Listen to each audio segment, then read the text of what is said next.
Stan Lee was born Stanley Martin Lieber on December 28, 1922, in New York City, the son of Romanian Jewish immigrants. His father struggled to find steady work during the Great Depression, and their family life was marked by hardship.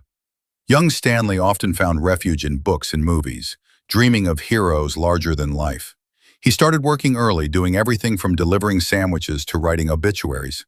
But at 17, he got a job as an assistant at Timely Comics, a small publishing company. He sharpened pencils, filled inkwells, and fetched lunch. Before long, he was proofreading comic pages. At the time, comics were not respected, considered cheap pulp for children. But Stan didn't see it that way.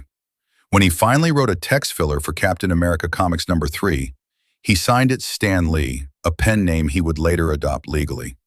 He thought someday he would save his real name for writing serious literature. During World War II, Stan Lee joined the Army Signal Corps and was classified as a playwright, one of only 9 men in the entire U.S. Army to earn that title. He wrote training films, slogans, and manuals. After the war, he returned to Timely Comics, which had evolved into Atlas Comics. The industry was changing, and superheroes were falling out of favor. Stan found himself churning out westerns, romances, monster stories, whatever the market demanded. He was close to quitting altogether. Then in the late 1950s, something happened that changed everything. DC Comics had revived superhero comics with a new version of The Flash, and their Justice League of America was a hit. Stan's publisher, Martin Goodman, demanded that Stan create a superhero team to compete.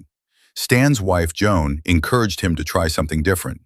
Write the kind of story he would want to read. The result was the Fantastic Four in 1961, a group of heroes who were flawed, argumentative, and human. This was the birth of what would soon be called the Marvel Universe. Stan Lee, together with gifted artists like Jack Kirby and Steve Ditko, created character after character that would become cultural icons. Spider-Man, the teenager burdened by guilt and responsibility.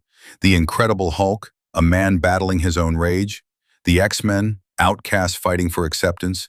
Iron Man, the billionaire with a wounded heart. Thor, the god who must learn humility. Doctor Strange, master of the mystic arts. Black Panther, the first black superhero in mainstream American comics. Stan pioneered a new kind of storytelling, serialized plots, overlapping characters, and deep continuity. He broke the fourth wall with his Stan's soapbox columns, speaking directly to readers. He called them true believers. He signed off with his trademark Excelsior, a Latin word meaning ever upward. Marvel exploded in popularity, and Stan became the face of comics. But success came with conflict.